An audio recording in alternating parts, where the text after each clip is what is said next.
మానవుని జీవన శైలిలో భోజనం రోటీగా తీసుకుంటారు. కానీ ఇక్కడ ఓ వ్యక్తి తన 52 సంవత్సరాలుగా పండ్లు ఫలాల మీదనే జీవనం సాగిస్తున్నారు. అసలు ఈ పండ్లు ఫలాలు జీవనం సాగించడంలో ఆయన అంతర్యం ఏంటి?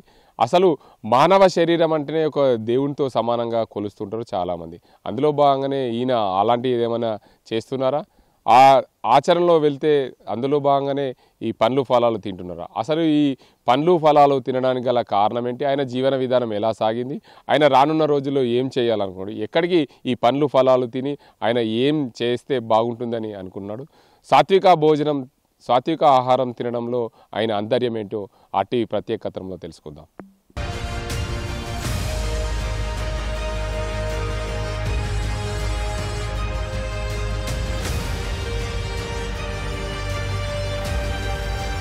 మనది భారతదేశంలో విభిన్న సంస్కృతులు, విభిన్న ఆచారాలు, అలవాట్లు, దాటికి సంబంధించిన భోజనాలు వివిధ రకాలుగా ఉంటుంటాయి. కానీ ఓ ప్రాంతంలో ఓ రకమైన భోజనం చేస్తుంటారు, మరో ప్రాంతంలో మరో రకమైన భోజనం చేస్తుంటారు. ఉదాహరణకు పంజాబ్లో రోటీ తింటారు, అదేవిధంగా తెలంగాణలో భోజనము రోటీ అన్నంతో పాటు రొట్టెలు కూడా తింటున్న పరిస్థితి ఉంది. ఏదేమైనప్పటికీ జీవన విధానంలో మార్పులు జరుగుతున్నాయి. చాలామంది యువకులందరూ కూడా జంక్ ఫుడ్ వైపు పరిగెడుతున్న పరిస్థితుల్లో ఇప్పటికి కూడా తనకున్న ఆలోచన ప్రకారం గత 50 ఏళ్ళుగా కేవలం పండ్లు పాలకే పరిమితమయ్యాడు లొక్కిడి గంగారం. ఆయన ఉత్తీర్ణ ఉపాధ్యాయుడు. తన జీవనం ఎలా సాగింది, మొదటగా తన కుటుంబ నేపథ్యం ఏంటి అనే అంశానికి సంబంధించి మనతో మాట్లాడేందుకు లొక్కిడి గంగారం ఉన్నారు. వారు సార్ నమస్తే. ముఖ్యంగా మీరు మన భారతదేశం అంటేనే విభిన్న సంస్కృతులు, విభిన్న ఆచారాలు, అలవాట్లు ఉంటాయి. అలాంటి భారతదేశంలో ఓ ప్రాంతంలో ఒక రకమైన భోజనం చేస్తూ ఉంటారు. అలాంటి మీరు మన తెలంగాణలో నిజామాబాద్ జిల్లా వాసి, జక్రాన్పల్లి మండలం నడుకుడ గ్రామానికి చెందిన మీరు ఇక్కడ ఈ ఆశ్రమంలో ఉంటున్నారు. అసలు మీ జీవన విధానం, మొదటగా మీ ప్రయాణం ఎక్కడి నుంచి సాగింది? మీ కుటుంబ నేపథ్యం ఏంటి? మా కుటుంబము పచ్చాల నడుకుడ. ఇక్కడికి వచ్చి సమానం అంటే 50 సంవత్సరాలు 71 ఇక్కడికి వచ్చి రావడం జరిగింది. వృత్తిరీత్యా ఉపాధ్యాయం. అయితే ముఖ్యంగా నా జీవన విధానం ఏంటంటే నాకు చిన్నప్పుడు అన్నం ఎక్కువ వల్లేదు, అనారోగ్యం అయిపోయింది. అయితే మునులు ఋషులు ఎట్లయితే ఏ విధంగా పండ్లు పాలని జీవనం ధన్యం చేసుకుంటారు, జీవితం కడతెచ్చుకుంటారు, నేను కూడా పాలు పండ్లు తిని పవిత్ర జీవితం గడిపి సాత్విక గుణము, తమ గుణము రద్దుగుణం రాకుండా సాత్వికను ప్రయాణించి నా జీవన కళ్యాణం చేసుకోవాలని సంకల్పం చేసుకున్నాను. అంటే 71 నుంచి స్టార్ట్ చేసినాను పనులను. ఫస్ట్ పల్లి ఉండే, పల్లి 30 సంవత్సరాలు పల్లీలు తిన్నాం, పల్లీలు బంద్ చేసి పనులు స్టార్ట్ చేసినాం. పనులు స్టార్ట్ చేసి 20 సంవత్సరాలు అవుతుంది పనులు.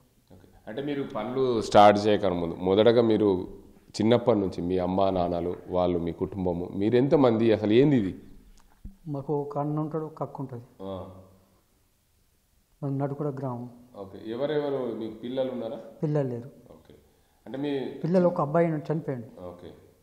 ఒక అబ్బాయి అండి, 40 సంవత్సరాల తర్వాత అబ్బాయికి సంతానం కలగలేదు, అబ్బాయి చనిపోయాడు. మీ ఆవిడ ఎప్పుడు? ఆవిడ నడుకుంటూ ఉంటుంది, పచ్చారు నడుకుంటుంది. మీరు ఇక్కడ ఒకరే ఉంటారు? ఒక్కరిని ఉంటాయి ఇక్కడ. అంటే ఎట్లా సాగింది మీ జీవితం? అంటే ఇప్పటికీ 72 సంవత్సరాలు ఉన్నాయి అనుకుంటా. ఇప్పుడు నాకు 80 సంవత్సరాలు ఉంటుంది. 80 సంవత్సరాలు. 80 సంవత్సరాలు. ఈ 80 సంవత్సరాల జీవితం ఎలా సాగుతుంది? మొదటగా ఎట్లా సాగింది నీ జీవితం? వృత్తిరీత్యా ఉపాధ్యాయం చేసుకుంటూ ఇక్కడనే ఉన్నా నేను. ఇక్కడికి వచ్చి 71 సంవత్సరాలు వచ్చిన కాడ ఇక్కడ వాతావరణం, ఇక్కడ గుడి లేకుండా ఏం లేకుండే. నేను వచ్చినాకనే గుడి కట్టడం జరిగింది. ఆ గుడిలో సేవ చేసుకుంటూ పవిత్ర వాతావరణం ఉంటుంది. ఇక్కడ వాతావరణం, ఆక్సిజన్ అన్నీ బాగుంటాయి, జీవన విధానం మంచిగా ఉంటుంది. ఎటువంటి అల్లరి ఉండే, ఎటువంటి బీపీ కానీ, ఎటువంటి చుట్టూలు కానీ, ఎటువంటి మాట కానీ, ఎటువంటి శబ్దాలు ఇక్కడ ఏం రావు. ఒక భగవంతుని నామం తప్ప ఇక్కడ ఏముండదు. పవిత్ర జీవితం గడపాలా, పవిత్ర నామస్నానం చేయాలా. రాధాస్వామి సత్సంగం వెళ్తాను నేను. అయితే ఆ రాధాస్వామి సత్సంగం ధ్యానం చేసుకుంటాం, ఎక్కువ ధ్యాన మందిరం. అది ధ్యాన మార్గంలోనే పవిత్ర జీవితం గడపాలా, జీవితం ధన్యం చేసుకోవాలని కోరిక అంతే. అయితే అందులో భాగంగానే మీరు జీవితాన్ని ధన్యం చేసుకోవాలనే కోరిక సత్సంగకి వెళ్తుంటారు, పవిత్రమైన జీవనం సాగించాలనుకుంటారు. అందులో భాగంగానే మీరు ఇవన్నీ చేస్తున్నారు. ఇక్కడికి ఏదైతే కొల్పియా గ్రామానికి 1971లో వచ్చామని చెప్తున్నారు. 1971 నుండి ఇక్కడికి వచ్చారంటే సుమారుగా 53 సంవత్సరాలు, 54 సంవత్సరాలు దగ్గర గడుస్తుంది. 54-53 సంవత్సరాల నుంచి ఇక్కడ ఉన్నారు. ఇక్కడ ఏమేమి సేవలు చేసేవారు? ఇక్కడ గుట్ట తర్వాత మందిరం తయారైన తర్వాత దేవుడి సేవలు చేసుకున్నాం. ఇక్కడ గుడి అయిపోయింది, టెంపుల్ అయిపోయింది. ఇప్పుడు టెంపుల్ ఇక్కడ ఏం పని లేదు, పూజారి వస్తుంటాడు, వెళ్ళిపోతుంటాడు, చేసుకుంటాడు.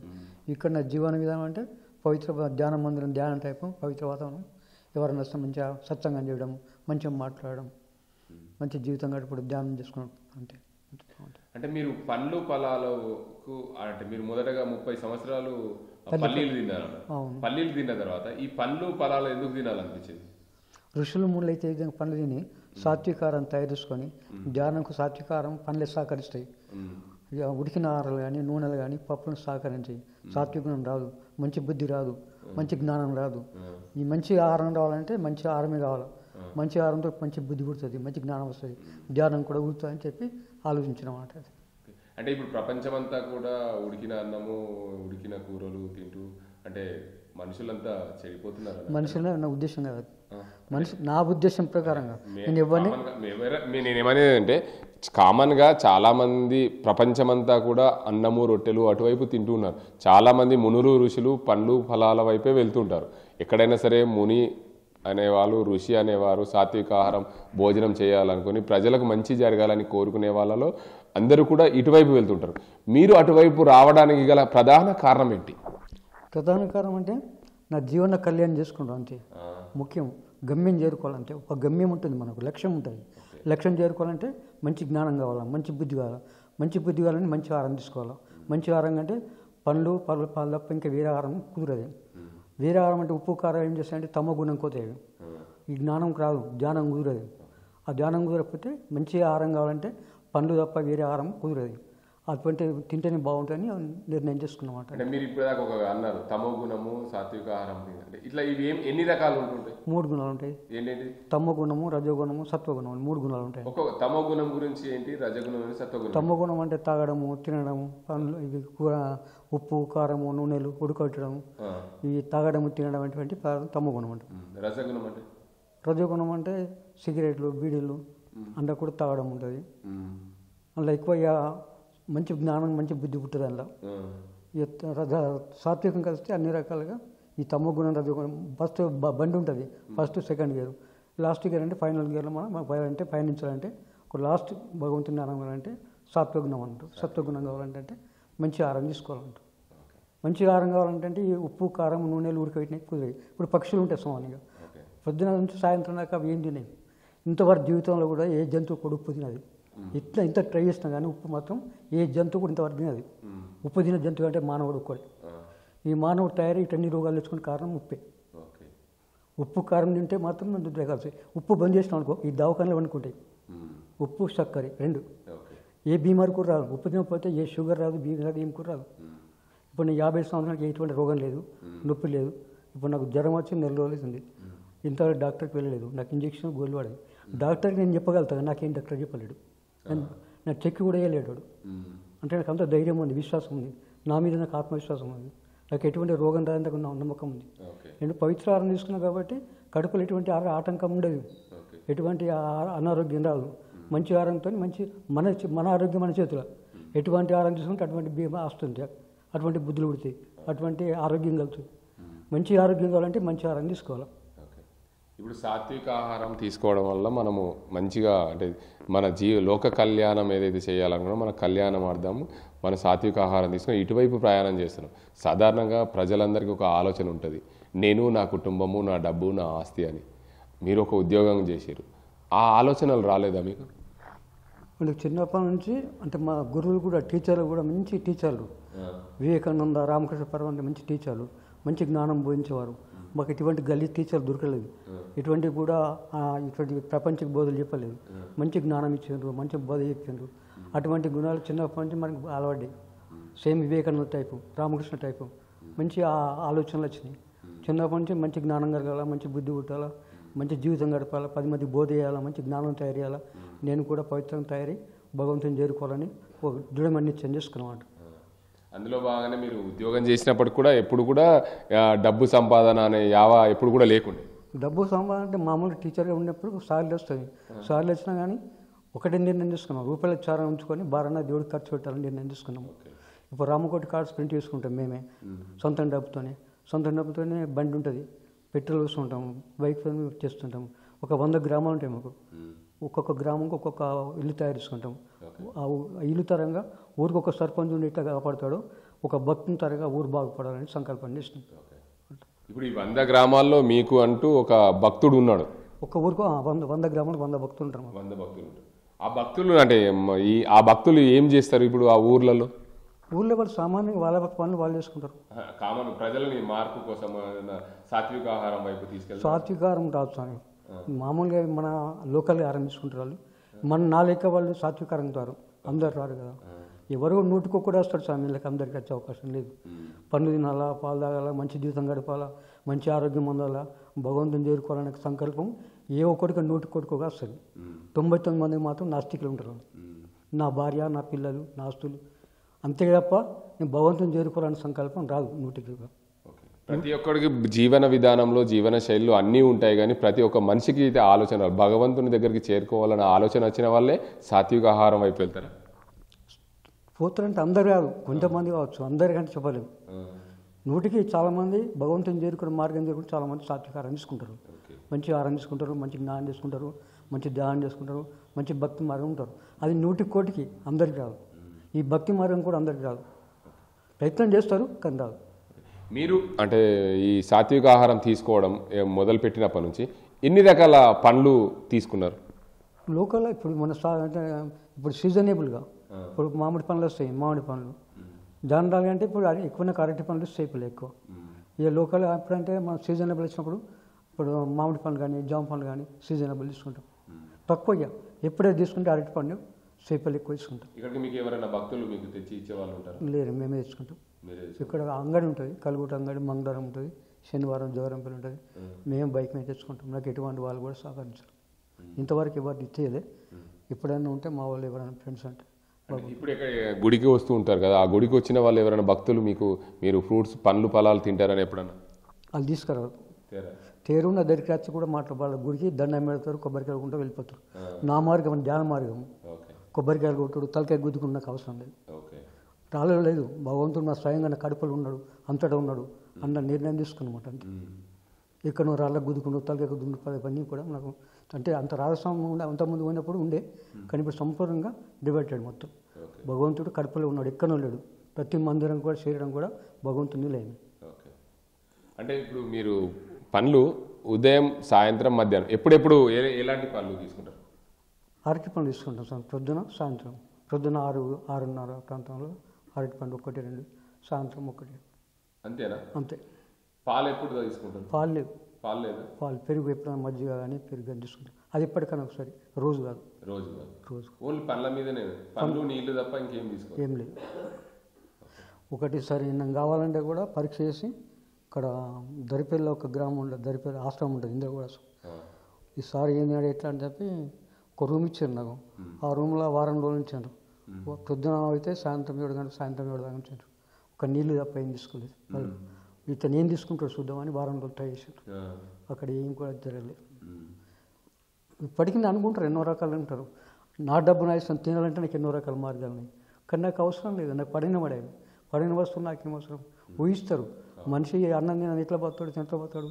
ఒకడు అన్నాడు పల్లెలు కూడా నేను కూడా అంటే మరి ఇద్దరం కూర్చుందాం, నువ్వు నేను కూర్చుందాం, పల్లెలు పెట్టుకుందాం, నీకు ఇస్తాను నేను సార్, సాయంత్రం దాకా జరగద్దు, ఉంటావంటే కాదు సార్.